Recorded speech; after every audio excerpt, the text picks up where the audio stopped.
intervention. Merci infiniment. Nous allons passer à la troisième intervention qui sera en ligne.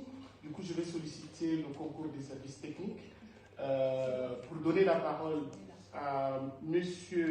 Jameson Pierre Louis, qui est spécialiste en droit du numérique à l'Université Gaston Berger de Saint-Louis au Sénégal, et il est également chercheur à l'Université de Nantes en France. Il va nous parler de la cybersociété, francophonie et pays en voie de développement.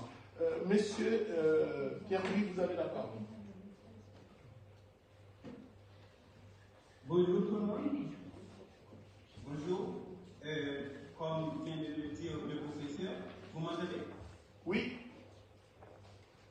Oui, comme vient de le dire le professeur, mon nom est Jameson Pierre-Louis, je suis un spécialiste en droit du numérique et master en droit international et européen des droits fondamentaux. Également un alumnus au programme Aspire Leaders, fondé à l'université Harvard, dont l'objectif est de renforcer les aptitudes au leadership des jeunes qui font partie de la première génération de leur famille à intégrer le collège ou l'université. Ceci dit, oui. Donc, je commencerai ma présentation par vous rappeler trois éléments récents. Premièrement, le 15 septembre dernier, le Sénat américain a validé la nomination de Nathaniel Fick comme premier signe ambassadeur du pays et a ouvert un bureau dédié au département d'État américain. Cette nomination a été suivie du lancement de recrutement de leaders émergents à travers le monde dans le domaine de la cyberdiplomatie. Le 4 novembre 2022, la résolution du programme d'action pour l'avancement des comportements responsables des États dans le cyberespace a été adoptée à l'ONU par 157 États membres pour 6 contre et 14 abstentions. Troisièmement, le 7 novembre, l'Union européenne a publié les noms des sélectionnés de sa première cohorte de l'initiative EU Cyber Direct Fellowship. Ces initiatives et nominations témoignent de l'intérêt grandissant des États et des coalitions politiques à accélérer la coopération internationale dans la gouvernance du cyberespace et d'institutionnaliser leur politique d'influence dans la cybersociété mondiale. En effet, l'omniprésence des technologies de l'information et de la communication dans la vie quotidienne et leurs impacts sur tous les secteurs d'activité en font des outils stratégiques pour les États.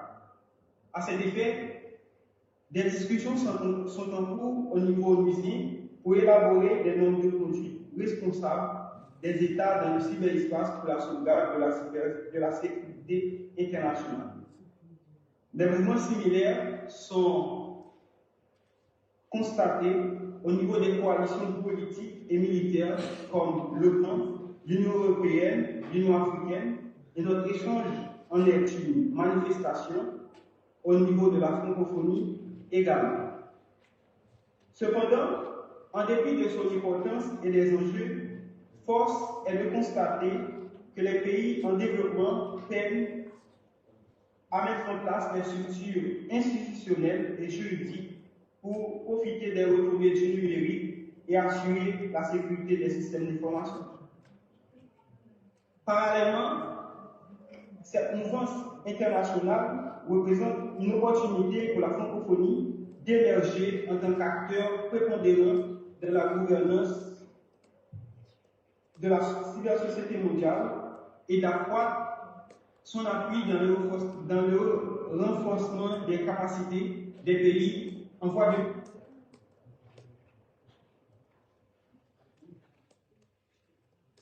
il y a des préoccupations précédentes, la nécessité d'échanger autour des liens qui existent entre la cybersociété, la francophonie et les pays en voie de développement. De ce fait, dans la suite de notre exposé, nous allons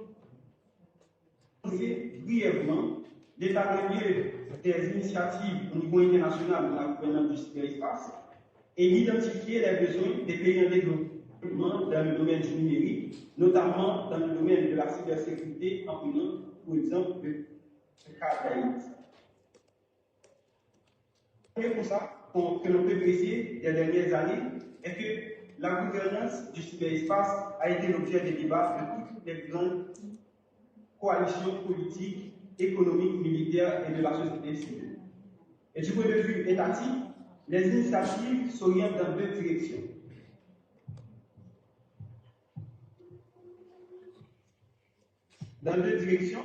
Premièrement, le développement de normes de conduite responsables des États dans le cyberespace. Et deuxièmement, le renforcement des capacités des États à lutter contre les utilisations illicites et illégitimes des TIC, autant par des acteurs étatiques que des acteurs non étatiques. L'ONU étant le plus grand forum international des échanges et des discussions interétatiques, n'a pas été indifférent à cette évolution. En effet, le développement des normes sur la sécurité internationale relative au TIC est de l'agenda des Nations Unies depuis 1998 et depuis 2004, 6 groupes d'experts indépendants et intergouvernementaux se sont succédés pour discuter des enjeux de la sécurité et des TIC. Les recommandations du groupe d'experts de 2015, endossées par l'Assemblée générale à travers la résolution 70-237, est promue par l'ONU à être appliquée par les États, et ces recommandations d'application volontaire, dont 8 s'opposent des obligations positives aux États et 3 des obligations négatives. Et l'un des principes forts de ces recommandations est l'appui au renforcement des capacités des pays en voie de développement. Aussi, d'autres coalitions politiques, des entreprises privées et des institutions académiques ont également adopté des normes sur le comportement responsable des acteurs dans le cyberespace. Nous pouvons citer les exemples de l'Union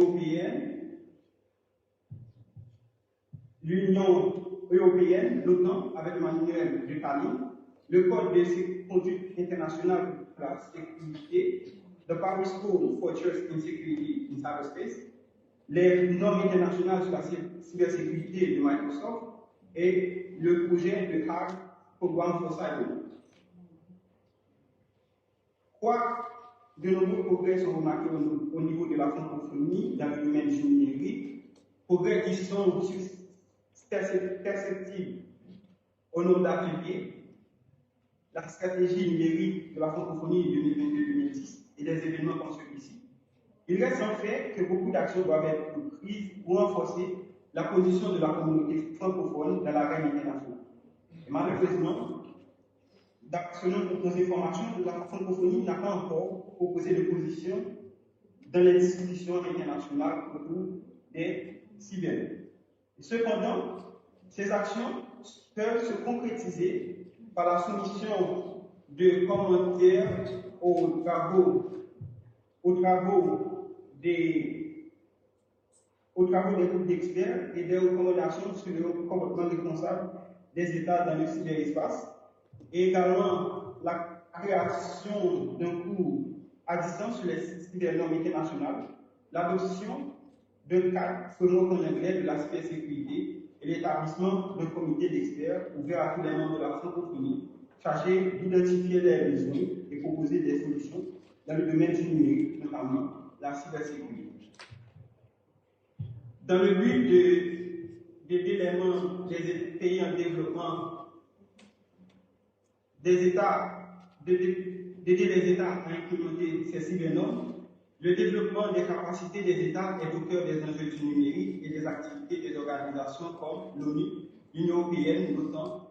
Et du côté de l'ONU, les différentes agences de l'organisation interviennent dans leurs spécialités différentes dans le développement des capacités.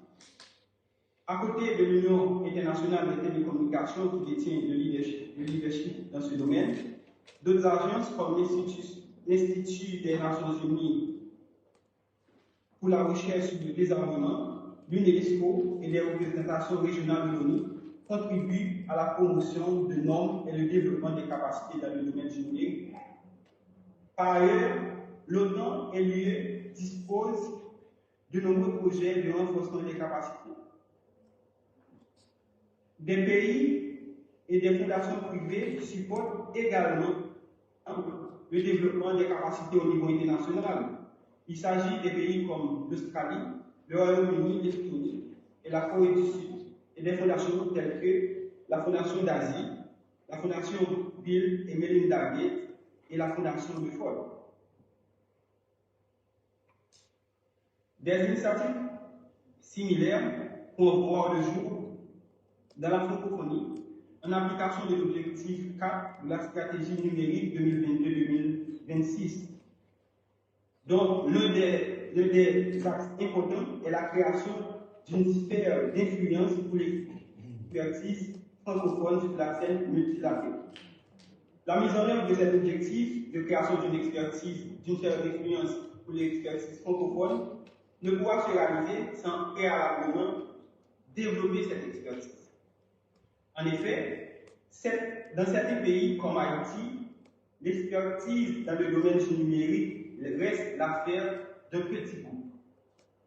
Et en contraste avec la communauté anglophone, les ressources sur les thèmes comme la cybersécurité, les incidences des TIC sur les droits fondamentaux, la cyberdiplomatie et le droit du numérique sont rares et inadaptés au contexte des différentes cultures en français.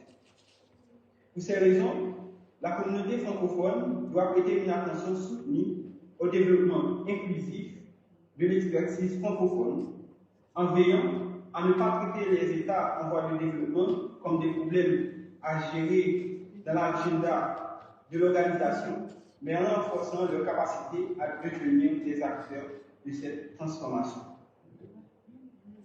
De notre côté, les pays en voie de développement font face à des défis particuliers qui les empêchent d'entamer la transformation numérique.